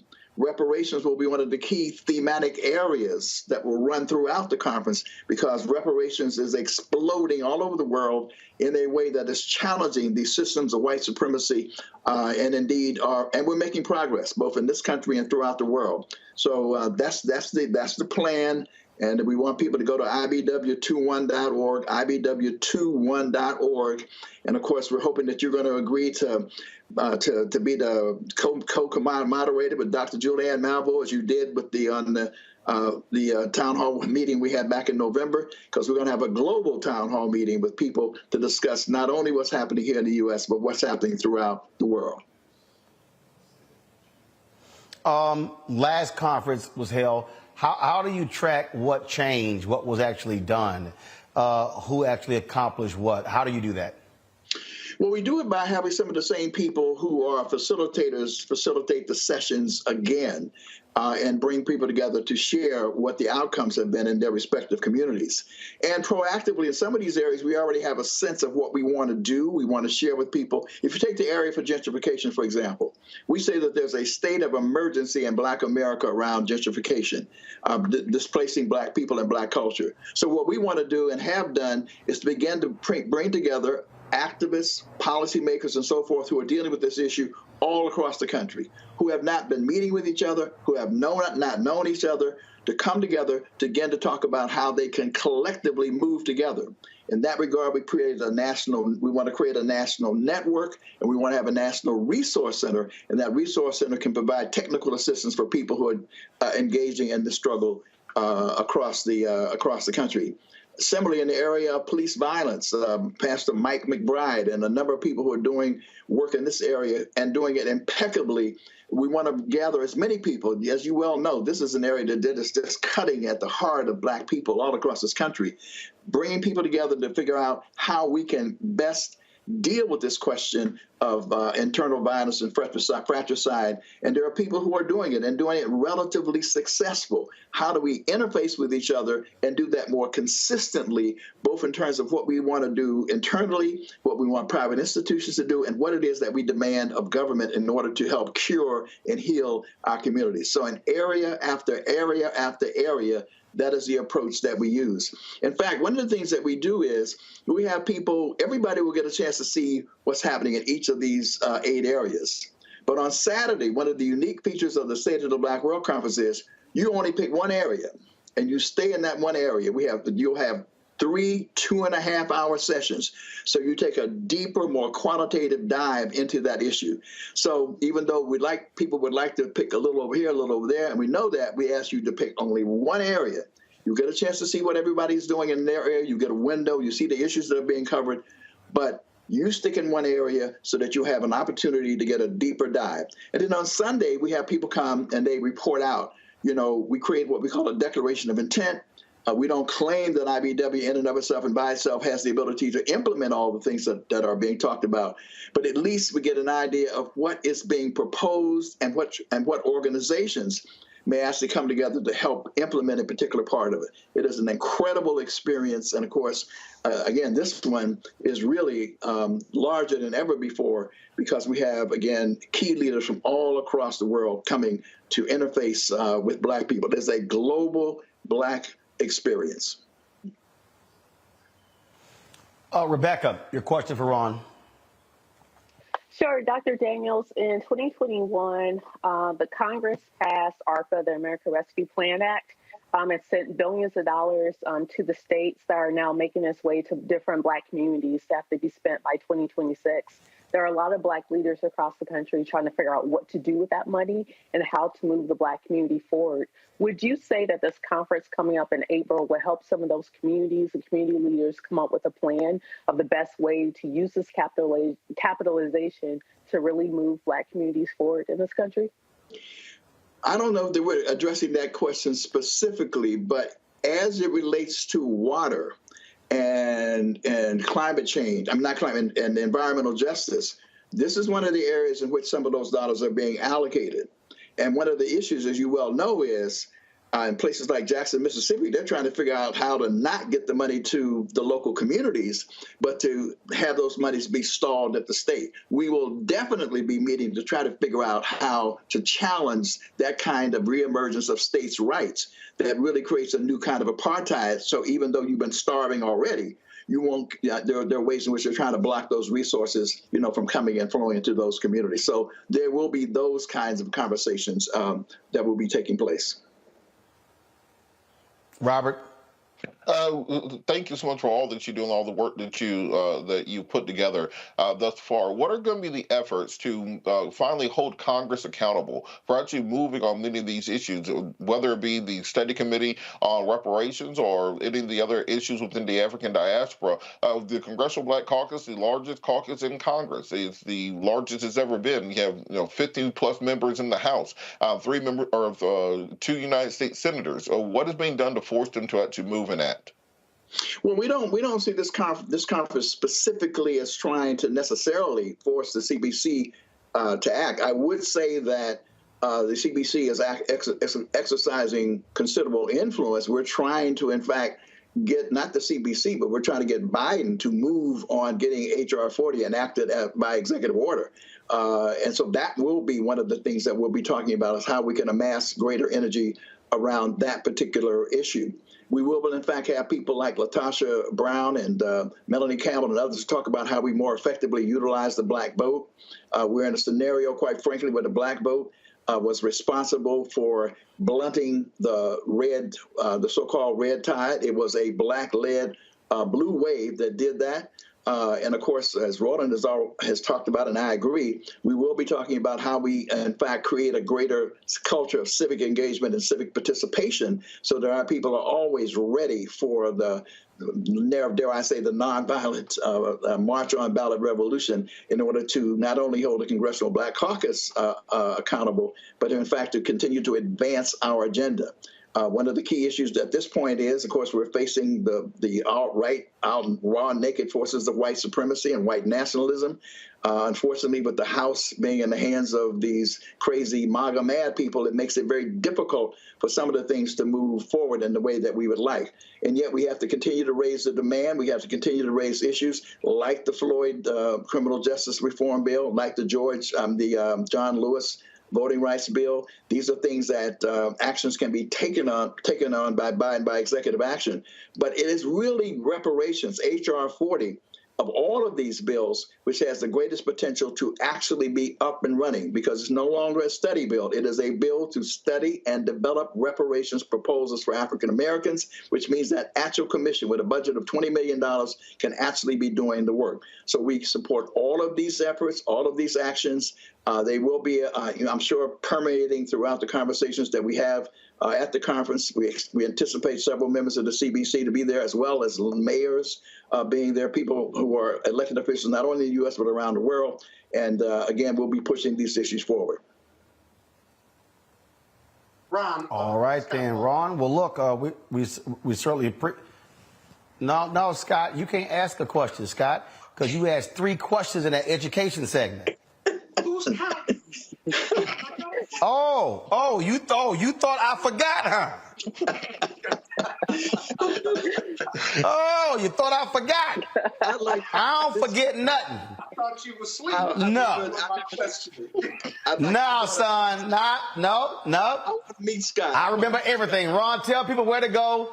Ron, tell people where to go to get more information on the conference. All roads lead to Baltimore. April 19th through the 23rd, and you go to ibw21.org. Discount registration is on now. It's going to be more after April 1st. All roads lead to Baltimore. And I want to meet Scott. I just recognize him. That brother, I like the way he rolls. So, Scott, let's hook up, man, and make the State of the Black World Conference a big deal, Let's brother. do it, One of the man. great conferences in this era. Yeah. Love you, brother. And all of y'all. Yeah. Give him one of your dashikis because he needs it. All right, Ron, I appreciate it. Thank you, brother. Really appreciate you. Thanks a bunch.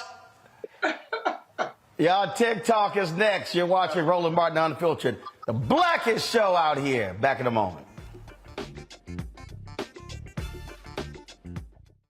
Hatred on the streets, a horrific scene, a white nationalist rally that descended into deadly violence. White people are losing their damn minds. As an angry pro-Trump mob storms the U.S. Capitol, we're about to see the rise of what I call white minority resistance. We have seen white folks in this country who simply cannot tolerate black folks voting. I think what we're seeing is the inevitable result of violent denial. This is part of American history. Every time that people of color have made progress, whether real or symbolic, there has been what Carol Anderson at Emory University calls white rage as a backlash. This is the rise of the Proud Boys and the Boogaloo Boys. America, there's going to be more of this. Here's all the Proud Boys, guys. This country is getting increasingly racist in its behaviors and its attitudes because of the fear of white people. The fear that they're taking our jobs, they're taking our resources, they're taking our women. This is white fear.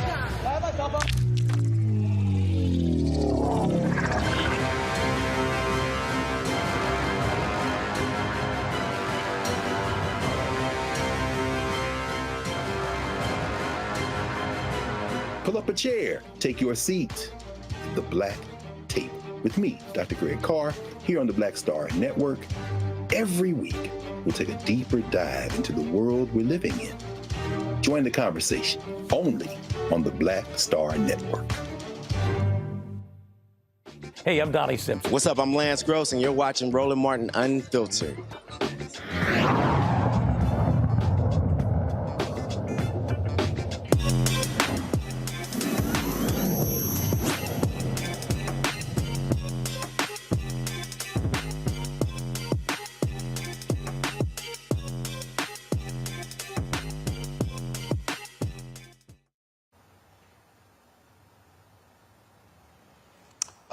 Folks, we talk about education. This is critically important for us, and the idea charter schools have a growing in popularity. Parents want more choices when it comes to their children. But what about a virtual charter school? My next guest is Adam Mangano, Chief Product Officer for Optima Ed from Naples, Florida. He currently lives in Las Vegas, and it's a virtual reality charter school, which is obviously a very interesting concept. So, Adam, glad to have you here. So explain to us this Optima Academy, a virtual reality charter school? Absolutely, Roland. Thank you so much for having me. Imagine our students being able to travel back in time or to travel to the moon. It's a profoundly more interesting experience for our students to learn conceptually. And so we've built a Web3 experience, which is on a social VR platform, where instead of being on the checkerboard of faces we call Zoom, students are together in community in the metaverse learning together. And we're running right now over 1,100 courses in the state of Florida, all tuition free for students to be able to access this incredible coursework. So we're really excited about giving more access to Black and brown students all over the country and expanding beyond Florida in the coming years. And so walk us through this. How many students are currently involved in this virtual reality charter school? Yep. So we have 200 students enrolled today, 2 of which are my own, 3rd and 4th grader. And you can imagine, Roland, Alexander doesn't become great without Aristotle coming into his home. And so the idea was that we could hack time and space and bring the very best teachers in the country to students in the comfort of their home. Some of your previous guests this evening have articulated the trouble that Black and brown students are having accessing incredible faculty, and this solves a big problem. There are huge barriers to community education, and you've seen over the course of the last couple of years, before the pandemic, we had about 3% of our Black families homeschooling. Now we have 16% of our Black families homeschooling, and we need a curriculum that is excellent, that will be able to be accessed by all of these families. Questions from our panel. Let me start first with Robert. You mentioned Florida. Ron DeSantis ain't gonna try to come shut you down or anything, as you know. They don't really like Black folks learning too much stuff. So, but I think the idea of this is outstanding. Can you kind of talk about how you're working to get this into the hands of more families? Because I think this is an outstanding concept. How can we make sure more people know about this and the more people are able to participate? Yeah, tremendous question. I think what's really critical here is that Black families understand that the entire internet is moving into 3 dimensions. And we have an opportunity right now to allow families to get access to this content. How do we offer a world-class education if we're going to put barriers up like cost, if we're going to put barriers up like geography? What we're able to do is take a world-class education. Augustine says, the world is a novel. If you stay in one place, you've only read one chapter. You know, how do you give a child in inner city Miami access to a world-class education without being able to take them all over the world? And up until this point, the ability to do that in an analog way has been price prohibitive. And we've been able to hack that with the power of immersive computing. So we, right now, we're able to deliver this completely free in the state of Florida because we've done a 900-page application with the state to have the curriculum approved. And we plan to expand to other states now that we've been able to launch successfully in Florida. All right, then. Let's see here. Rebecca.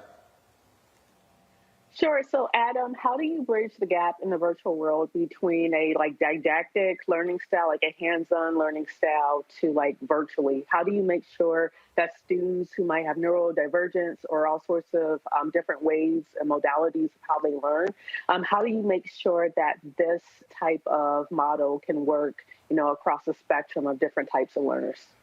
So this is a tremendous question. We know that Zoom was engineered as a conference call, so it doesn't really meet the needs of students who are learning online. But when we think about what do students who have neurodiversity actually need, they need concept-based instruction, right? Augustine says the words printed here are concepts, we must go through the experiences. So the idea that a student who's learning the parts of a plant, for example, in the state of Florida, can actually pick up the plant and label the xylem and the phloem, or enter a cell as opposed to read about the cell, this makes learning more efficient. And one of the proofs in the pudding is that we have a tremendous partnership in the state of Florida with an organization called Step Up for Students. It represents 94,000 families with neurodiversity.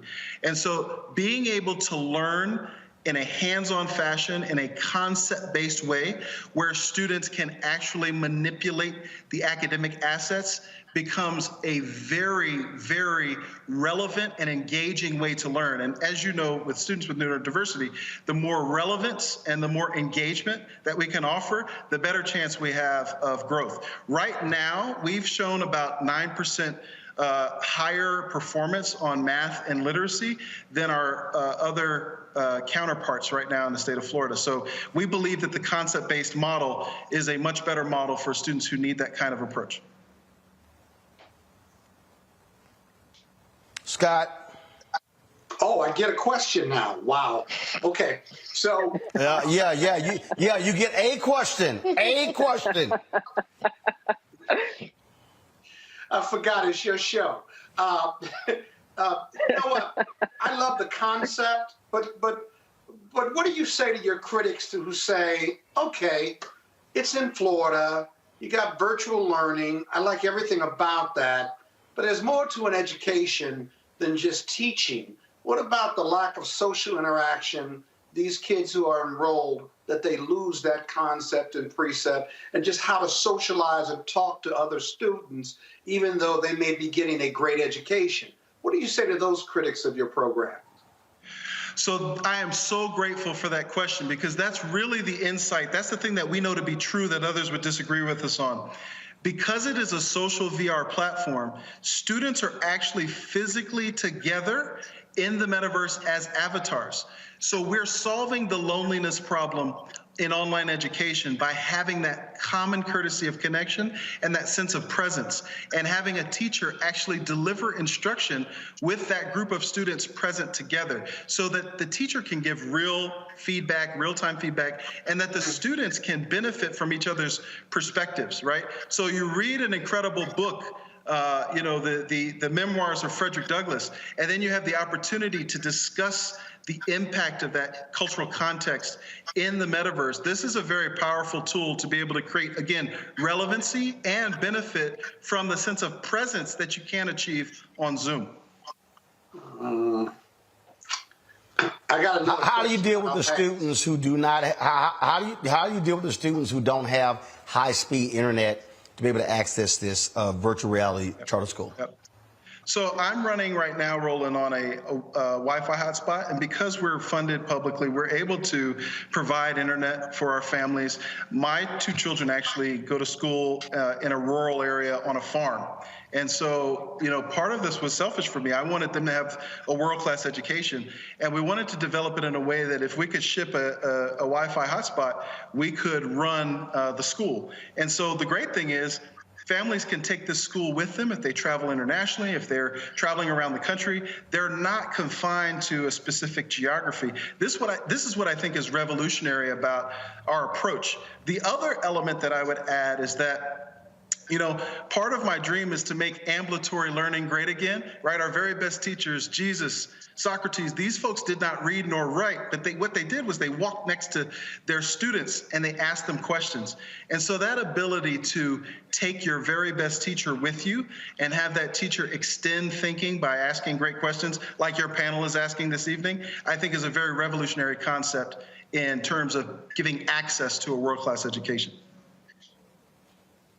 All right, then. Look, we certainly appreciate it. Where can people get more information?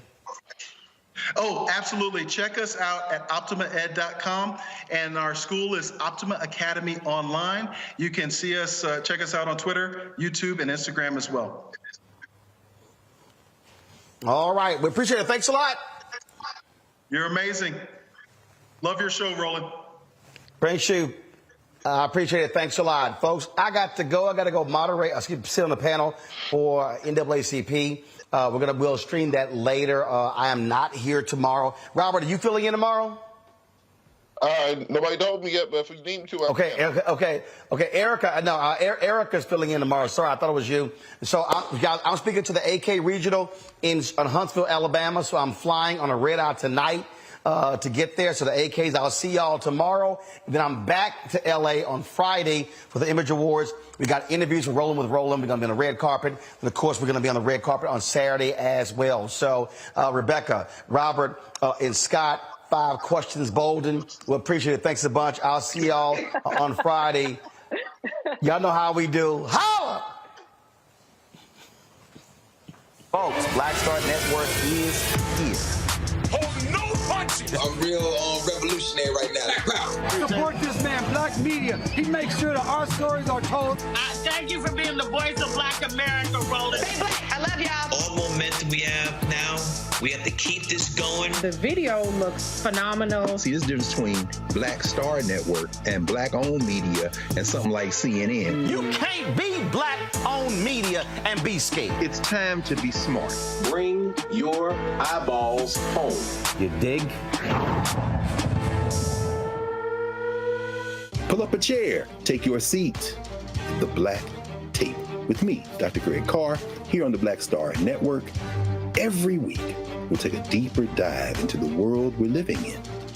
Join the conversation only on the Black Star Network. Hi, I'm Dr. Jackie Hood-Martin, and I have a question for you. Ever feel as if your life is teetering and the weight and pressure of the world is consistently on your shoulders? Well, let me tell you, living a balanced life isn't easy. Join me each Tuesday on Black Star Network for A Balanced Life with Dr. Jackie.